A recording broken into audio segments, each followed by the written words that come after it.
네, 제 목소리 잘 들리나요? 네, 그럼 발표 진행하도록 하겠습니다. 네, 안녕하세요. 자연어 처리 2팀 발표를 맡게 된 조진욱이고요. 오늘 발표드릴 논문은 G-Trans Grouping and Fusing Transformer Layers for Neural Machine Translation 논문입니다. 네, 잠시만요. 네, 일단 논문 요약부터 간단하게 보여드리겠습니다. 논문은 트랜스포머 모델의 멀티레벨 레이어의 어떤 정보들을 활용해서 퓨전 방식을 통해서 그 정보들을 잘 취합해서 기계 번역 과제에서의 성능을 향상시키는 방법을 제안하는 논문입니다. 기존의 문제점은 두 가지로 볼 수 있는데요. 첫 번째로 일반 트랜스포머, 바닐라 트랜스포머의 레이어 뎁스를 딥하게 학습시키는 것이 상당히 어려우며 성공하더라도 성능 향상이 크게 되지 않는 문제가 있었습니다. 또한 트랜스포머 모델은 인코더나 디코더 모두 탑 레이어 레프레젠테이션만을 사용하기 때문에 로어 레벨에서의 어떤 정보들이 잘 활용되지 못한다는 문제가 있었습니다. 그래서 이런 것들을 해결하기 위해 기존 연구는 포스트놈, 여기 잘못 적었네요. 프리놈 레지듀얼 유닛을 활용한다든지 아니면 로우 레이어 레벨의 어떤 레이어 정보에 대한 집중을 더 한다든지 하는 다양한 연구가 시도가 있었는데요. 이런 방식 모두 딥한 데에선 성공을 했지만 쉘로우 레이어 세팅에서는 오히려 트랜스포머 바닐라보다도 성능 향상이 낮거나 미미한 정도도 있었고요.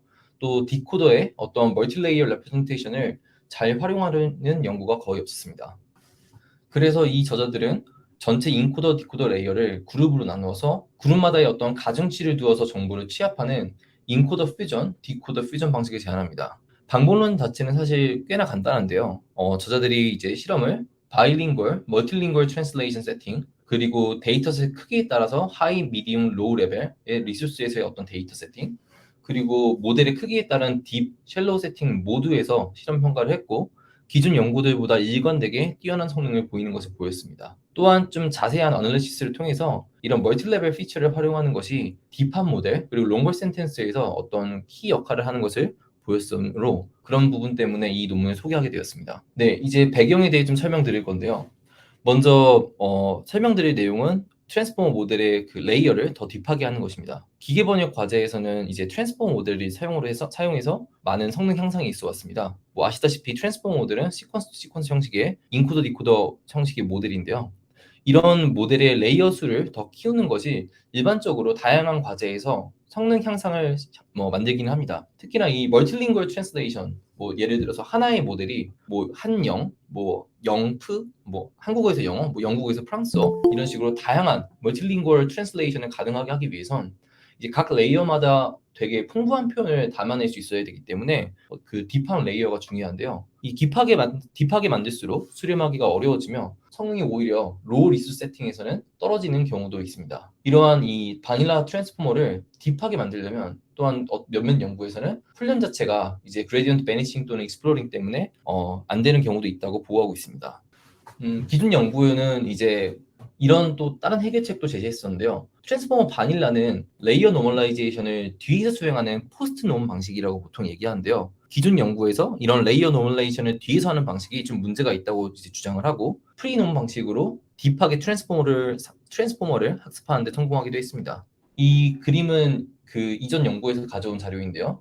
보시다시피 우리가 트랜스포머에서 이제 두 번째 피드 포워드 단을 보시면은 입력이 있다고 했었을 때 입력이 피드 포워드 네트워크에 들어가고 그다음에 레지듀얼 커넥션에 들어간 다음에 레이어 노멀라이제이션에 들어가게 됩니다. 이게 일반적인 기본 트랜스포머라고 보시면 되는데요. 이렇게 되면은 오리지널 인풋이 레지듀얼 커넥션을 거치고 레이어 노멀라이제이션이 되기 때문에 우리가 원하는 이 레지듀얼 커넥션에 오리지널 인풋이 들어가는 그런 역할이 최종적으로는 노멀라이즈된 오리지널 인풋이 들어가게 되는 거죠.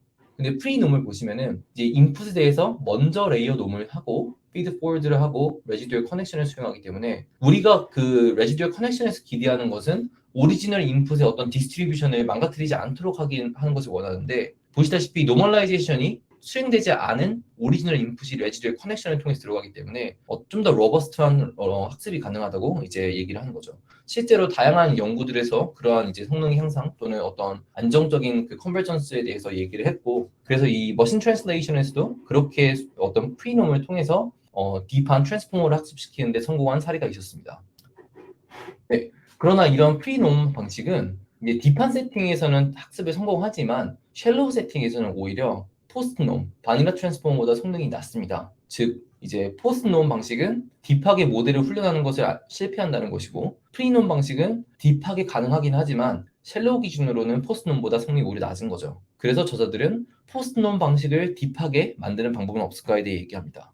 이 부분에 대해서 이제 아시는 분들 다 아시겠지만, 일반적인 그 자연어 처리에 사용되는 뭐 페어식이나 뭐 허긴 페이스 트랜스포머스나 이런 것들을 보시면 이 포스트놈이나 프리놈 방식을 이제 둘 다 사용 가능하도록 구현되어 있는 경우가 많고요. 각 연구마다 이제 그 연구의 어떤 성향이나 목표에 따라서 포스트놈을 사용하는 방식도 있고 뭐 프리놈을 사용하는 방식도 있습니다. 그러나 뭐 대부분의 디폴트 세팅 자체는 포스트놈 방식이 이제 어떤 스탠다드임을 미리 말씀드립니다. 네, 이게 첫 번째 이야기였고요. 두 번째 이야기는 트랜스포머 바닐라가 인코더나 디코더 모두 탑 레이어의 레프레젠테이션만 사용한다는 것입니다. 인코더를 생각해 보시면 이제 last encoder layer representation이 이 디코더 레이어의 각각 그 레이어에서 인코더, 디코더 어텐션, 크로스 어텐션으로 활용이 됩니다. 디코더 단을 보시면 최종 로짓을 계산할 때 이 last decoder layer의 representation만 사용하게 됩니다. 그런데 이제 최근 많은 연구들이 좀 다양한 태스크에서 뭐 로우 레벨이나 아니면은 뭐 미디움 레벨 레프레젠테이션 사용하는 것 또한 도움이 된다고 얘기하고 있습니다. 그래서 저자들은 머신 트랜슬레이션에서 이런 멀티레이어 피처를 어떻게 fully utilize, 최대한 많이 활용할 수 있을지에 대해서 얘기를 하게 됩니다. 기존 연구들을 이제 보시면은 먼저 아까 설명드렸던 연구 같은 경우에는 프리놈 레지듀얼 유닛을 이제 사용하고 리니어 컴비네이션을 통해서 다른 이제 층의 레이어 또한 어떻게 활용해 보려고 했는데요. 이 방식은 이제 같은 레이어 수로 놨을 때 포스트놈보다 성능이 오히려 떨어지고요. 그 다음에 디코더의 멀티레이어 피처를 활용하는 그런 연구들은 거의 없었습니다. 뭐 인코더 단에서 활용하는 방식들은 꽤나 존재했지만, 이 MLRF라는 방식은 이제 인코더랑 디코더 모두 이제 로우 레이어 피처를 사용하려고 했지만, 쉘로우한 뎁스에서의 그 이제 낮은 어떤 뎁스에서의 그 트랜스포머에서 세팅에서 성능 향상이 거의 없었습니다. 그래서 저자들은 이제 머신 트랜슬레이션 과제에서 딥한 상태나 아니면 쉘로우한 세팅 모두 이제 아주 잘 작동하는 멀티레이어 퓨전 방식을 제안하고자 합니다. 먼저 멀티레이어 레프레젠테이션 퓨전이 뭔지 간단하게 보여드리고자 합니다. 여기 지금 보시면은 히든 스테이츠가 레이어별로 총 9개 존재한다고 보시면 되는데요. 9개의 레이어의 히든 스테이츠입니다. 보통 우리가 싱글 레이어 레프레젠테이션이라고 얘기하면은 시퀀셜한 어떤 그 포워드 오퍼레이션을 통해서 이제 first hidden stage가 쭉 이제 오퍼레이션을 통해서 포워드가 되고 마지막 라스트 레이어의 레프레젠테이션이 나온 다음에 얘를 이제 활용하게 됩니다. 멀티레이어 레프레젠테이션이라고 한다면 뭐 여기서 이제 주장하는 멀티레이어 레프레젠테이션은 먼저 이렇게 그 인접한 어떤 레이어들의 그 그룹핑을 수행을 하고요. 여기서는 9개를 3개씩 해서 총 3개의 그룹으로 만들었고요. 이 각 그룹에 대한 레프레젠테이션을 합쳐서 최종적인 어떤 하나의 이제 이 H9과 같은 사이즈의 그 멀티레이어 레프레젠테이션을 만드는 겁니다. 네, 이 저자들이 말하는 이런 방법론은 여기서는 그룹 트랜스포머 또는 G 트랜스라고 이제 일컫는데요. 두 가지 이제 방식이 존재합니다. 인코더 레프레젠테이션 퓨전이 있고 그리고 디코더 레프레젠테이션 퓨전이 있습니다. 둘 다 전체 각 레이어의 스택을 먼저 그룹핑을 하고 그 다음에 이제 퓨전을 한다는 방식은 똑같은데 세부 방식에서 약간의 차이가 존재합니다. 먼저 그림으로 간단하게만 설명을 드리면 인코더 보시면은 이제 각 그룹이 나눠져서 2개씩 해서 총 3개의 그룹이 존재하죠. 그러면 인코더 단의 경우에는 각 그룹마다 라스트 레이어의 레프레젠테이션만 활용하는 것을 볼 수 있습니다. 이 각각 그룹의 라스트 레이어 레프레젠테이션을 활용해서 어떤 퓨전 함수를 통해서 최종적으로 레프레젠테이션을 만들어냅니다. 이 인코더 레프레젠테이션은 각 디코더의 이제 인코더 디코더 레프레젠테이션 그 서브 레이어에서 어텐션을 수행하게 될 거고요. 디코더 단을 보시면 디코더 퓨전 같은 경우에는 보시다시피 약간 다릅니다. 그룹이 2개로 일단 나눠져 있고요. 각 그룹마다 3개씩 있다는 가정하에 보시면 디코더 같은 경우는 각 그룹 내에 전체 레이어에 먼저 퓨즈드 피처를 하나 만들어냅니다. 그러니까 그룹이 2개라서 퓨즈드 피처가 총 2개가 나오겠죠. 그리고 이 2개의 퓨즈드 피처를 다시 한번 퓨전 함수를 통해서 하나로 합쳐서 최종 프리딕션을 만들어냅니다. 네, 이거에 대해 좀 수식적으로 말씀드리겠습니다. 먼저 인코더 레프레젠테이션 퓨전인데요. 우리가 이제 L개의 레이어를 가지고 있는 인코더가 있다고 치고 그럼 얘 같은 경우는 어떤 L개의 히든 스테이트를 가지고 있을 겁니다. 우리는 이거에 대해서 어떤 퓨전 펑션을 써서 퓨전 레프레젠테이션 HF를 만들고 싶은데요. 이 퓨전 펑션은 다음과 같습니다. 보시다시피 상당히 간단한 구조인데요. 이제 어떤 히든 스테이트, 어떤 히든 레프레젠테이션, 레이어 레프레젠테이션이 존재하고 그 레이어 레프레젠테이션에 대해서 어떤 웨이티드 썸을 수행하는 방식으로 진행이 됩니다. 뭐 앞에 있는 이제 레이어 노멀라이제이션은 그냥 노멀라이제이션을 하기 위해서 필요한 거고요. 이제 우리가 어떤 레프레젠테이션을 만드는 거기 때문에 이 가중치에 대해서 이제 논리니어 액티베이션인 시그모이드 함수가 여기 들어가 있고요. 그 다음에 가중합을 이제 평균적으로 에브리지 썸을 하기 위해서 이제 앞에 각 그룹에 대한 그 서메이션 플러스 에브리징이 들어가 있습니다. 좀 특이한 점은 여기 H에 알파가 써 있는데 이게 뭐냐면은 각 그룹마다 아까 그림에서 보셨다시피 그 레프레젠테이션을 선택을 할 때 그 그룹 내에서의 가장 마지막 레이어를 선택하겠다는 말입니다. 간단하게 말씀드리면 그룹이 M개일 때 그 M개 그룹에서의 각각의 마지막 레이어의 레프레젠테이션을 선택해서 그것들을 가중합한 결과가 이제 인코더 레프레젠테이션 퓨전 그 결과입니다. 네, 두 번째로 이제 디코더 레프레젠테이션 퓨전입니다.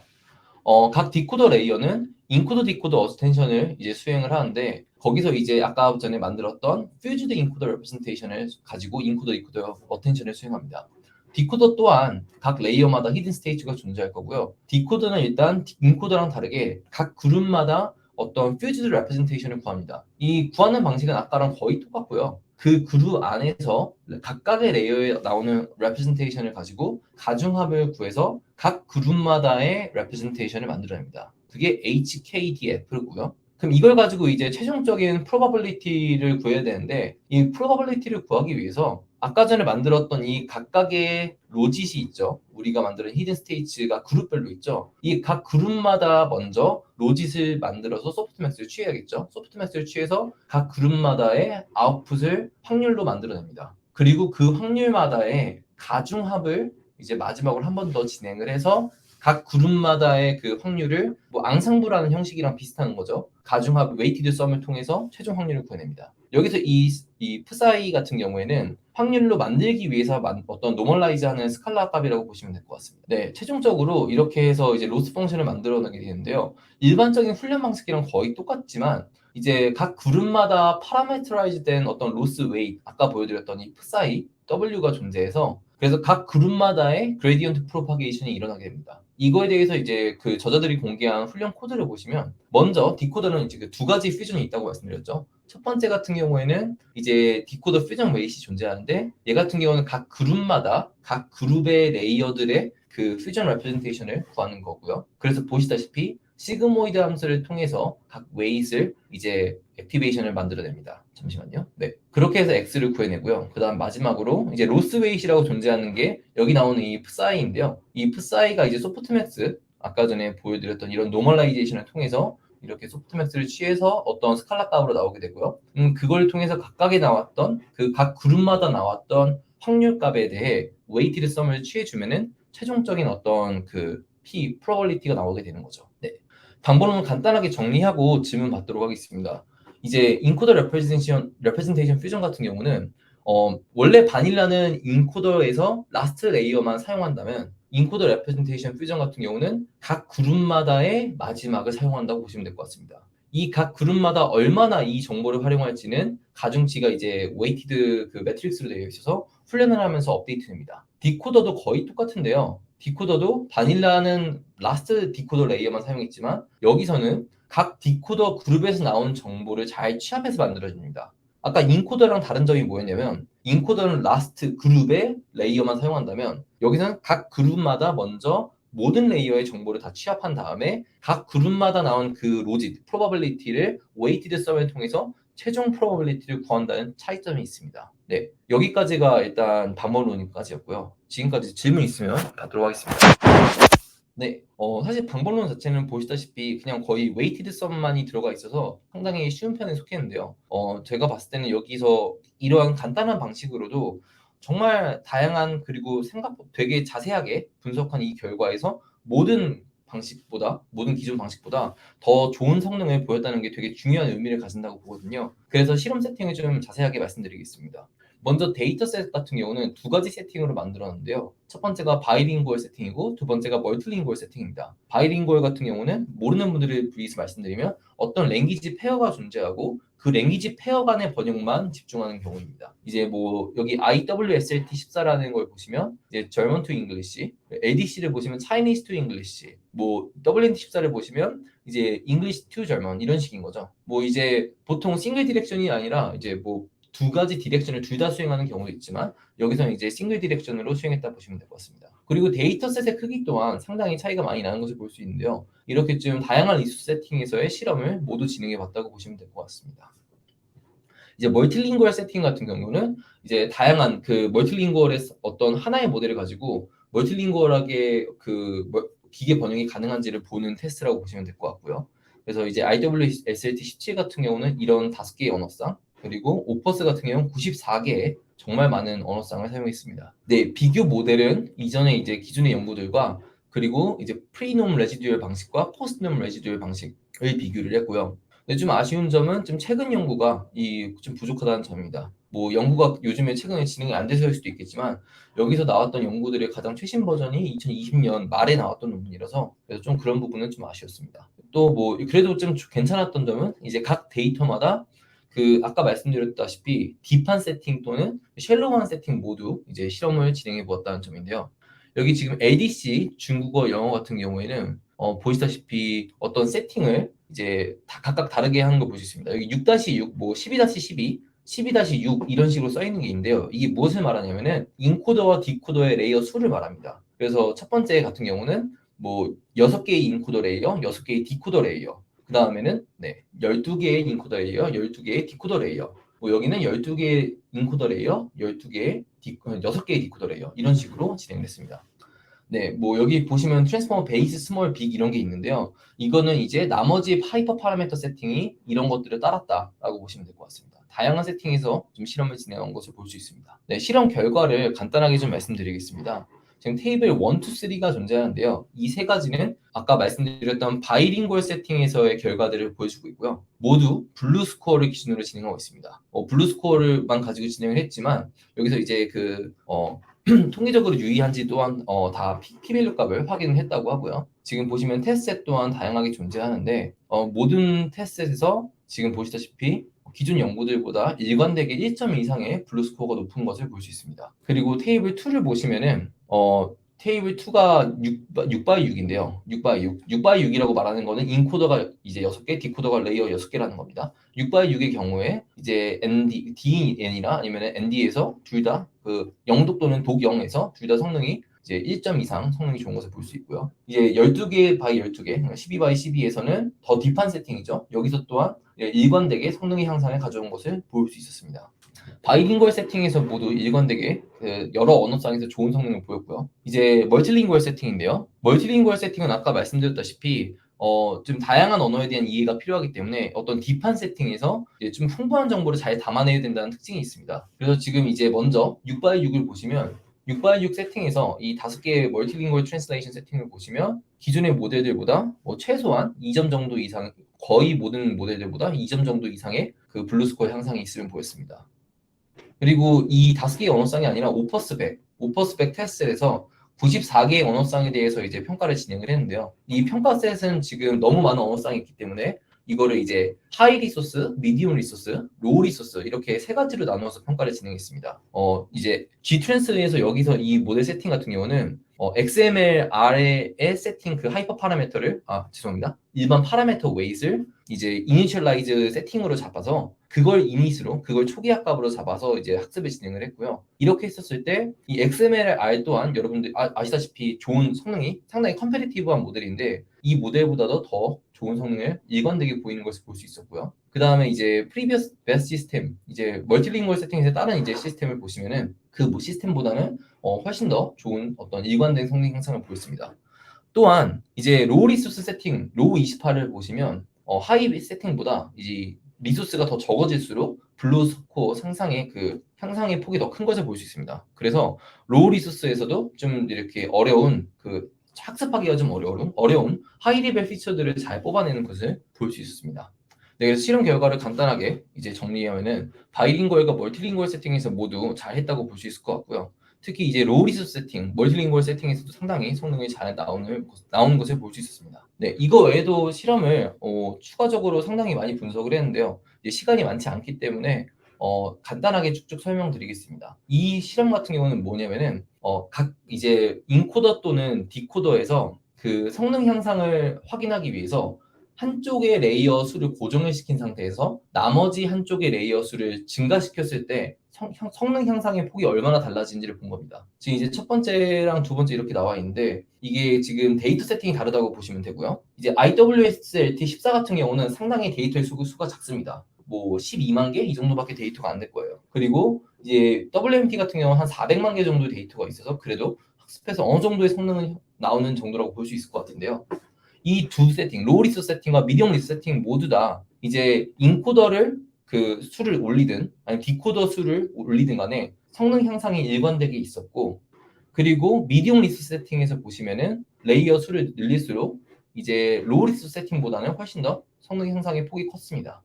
네, 첫 번째 분석이었고요. 두 번째 분석이었는데요. 이거는 보시면은 이제 그룹 사이즈를 얼마나 세분화하는지에 따른 분류입니다. 이제 60개의 인코더 레이어가 있다고 치고 지금 여기 60 by 6이라고 써여 있는데요. 그러면 60개의 인코더 레이어와 6개의 그 디코더 레이어가 있는 상태입니다. 이 인코더 레이어 60개를 그룹핑을 얼마나 세분화하게 하는지에 따라 달라지는 건데요.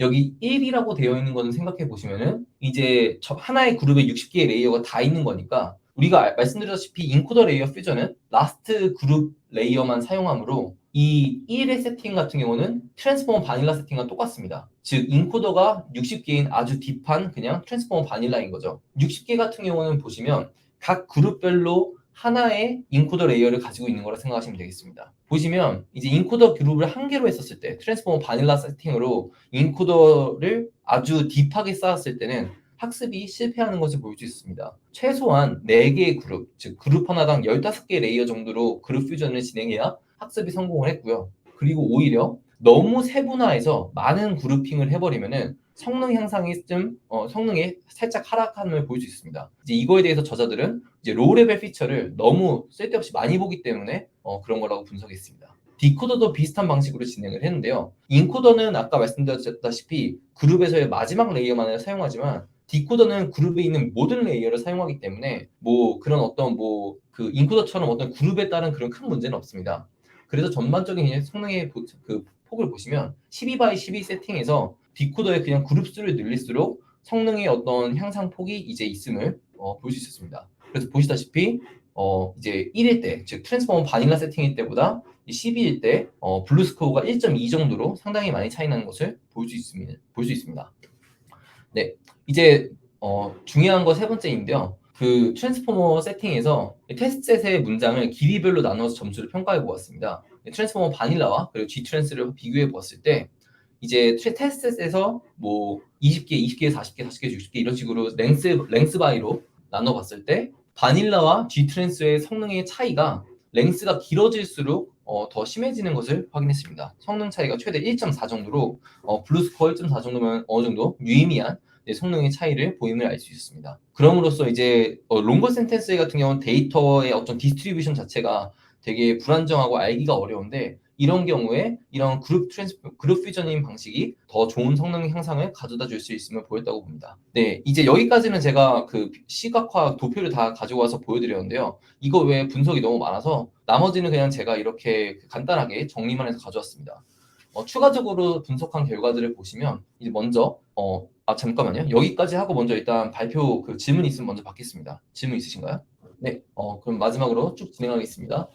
네, 먼저 이제 인코더는 아까 말씀드렸다시피 그룹 내의 마지막 레이어만 선택하게 되는데 이러한 방식, 여기서 말하는 것, 여기서는 그걸 스파스 퓨전이라고 얘기하는데 이런 방식이 인코더에서 이제 적절한 방식임을 보였습니다. 이제 그룹 내에 있는 모든 레이어를 다 활용할 필요가 없다는 거죠. 그리고 이제 인코더의 경우에는 마지막 레이어 몇 개를 잘라내도 이 딥한 인코더 세팅의 경우에는 성능 향상에 그 큰 차이가 없음을 보였습니다. 디코더도 비슷한 방식으로 이제 확인을 해 보았는데요. 이렇게 했었을 때 이제 각 그룹별로 해당 그룹의 정보만 활용했었을 때 이제 라스트 레이어 쪽으로 갈수록 성능이 오르는 것을 확인했습니다. 또한 그 학습된 최종 그 그룹마다의 가중치를 보면은 그룹마다 가중치가 이제 마지막 라스트 쪽의 그룹에 갈수록 가중치가 더 쏠림을 볼 수 있습니다. 그런데 라스트 디코더 레이어의 어떤 그룹보다 세컨드 라스트 디코더 그룹이 이제 어떤 성능이 더 좋았고 또 학습된 가중치의 가중치 또한 더 높았습니다. 그리고 1에서 6 전체 그룹을 모두 활용하는 결과가 있었고 이제 뭐 위에 있는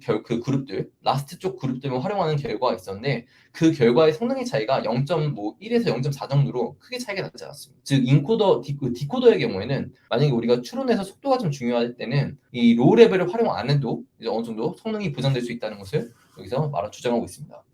네, 이제 디코더에서 또 다른 방식으로 그 비주얼라이제이션을 진행했는데요. 이 디코더의 레이어별로 또는 그룹별로 학습 가중치가 학습이 진행되는 동안 그 웨이티드 썸 할 때 이 W가 어떻게 달라지는지를 보였는데 예상하다시피 로우 레이어의 어떤 가중치는 높지 않으며 상위 레이어로 갈수록 가중치가 커짐을 보였습니다. 그러나 여기서도 가장 마지막 레이어 또는 가장 마지막 그룹이 아니라 중상위 레이어의 어떤 가중치들이 학습이 진행되면서 가장 점점 더 높아짐을 보였습니다. 따라서 이제 기존의 많은 연구들에서 라스트 디코더 레이어의 어떤 표현만을 사용하는 방식을 선택하고 있는데 이것이 최선이 아닐 수 있다고 주장하고 있습니다. 네, 이거 외에도 이제 인퍼런스 스피드나 앙상블 같은 실험 또한 진행을 했고 여기서도 이제 G트랜스가 성능이 나쁘지 않다는 것을 보였습니다. 네, 또 마지막으로 어벌레이션 스터디나 아니면 그레디언트 놈의 어떤 그 변화를 트레이닝 스텝에서 이제 확인을 했는데 이런 방식 분석을 통해서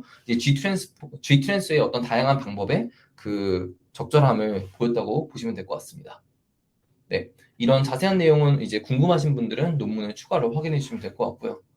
여기까지가 일단 실험입니다. 이제 최종적으로 논문 서머리를 다시 한번 하고 끝내면 될 것 같은데요.